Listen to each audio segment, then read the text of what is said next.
Your app is one of the hottest apps here at South by Southwest this year. Tell us how that's affected you, how your app is responding, and what you're seeing by being here at the conference. South by Southwest is a really great place to showcase an app like this because there's so many things it can do. It can help you learn more about someone that you just met. It could help you stay in touch with them after you leave. It could help you know when your friends are nearby or learn more about the people in the room. But at the same time, it's funny because it's a pretty unnatural environment because it's so dense. So it's almost like artificially fast forwarding to this state of ubiquity where everyone has highlight. Right. But it's been fantastic. We've been so heads down building it.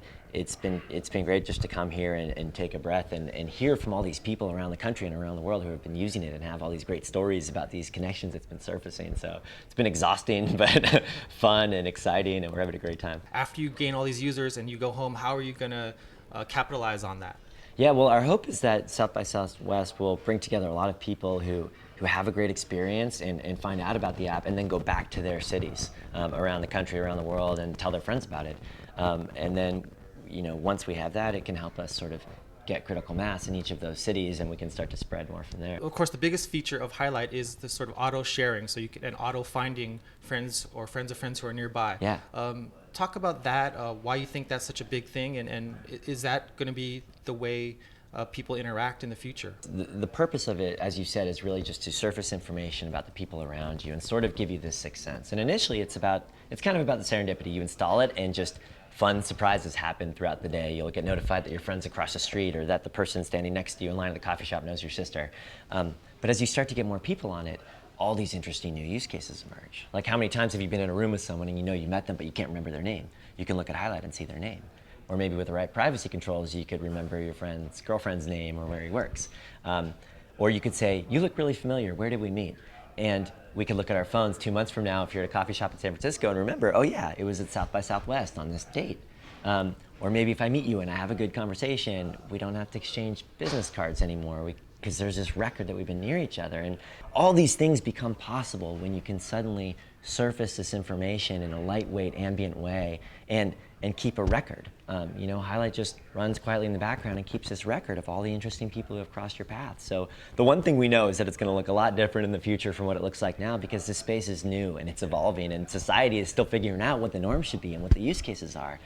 And it's very hard to get right because there are all these details you need to really understand and nail around, privacy and social engineering, and how do you build something that's fun but safe and trusted and built off real identity and mutual friends. And it's very hard, but if you can do it, you're literally giving the world a sixth sense. I mean, we can't think of something bigger and more exciting to be building. So how do you put in the right controls so that people don't feel weird about seeing strangers, or women don't feel weird about Absolutely. men, or how do you It's a great question. We talk about it all the time. And so there are a few things that we do right now. Highlight's entirely opt-in. The only people who show up are people who have chosen to download the app. So if you don't feel comfortable sharing a little bit of information, that's fine.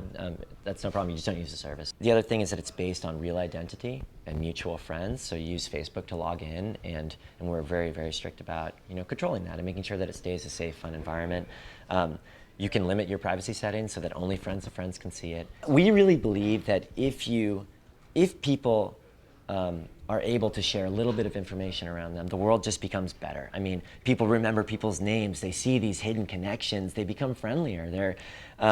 It just unlocks all these new things, and the world just becomes better. I think this technology is just going to change the world and how we interact and socialize in the real world in big, profound ways.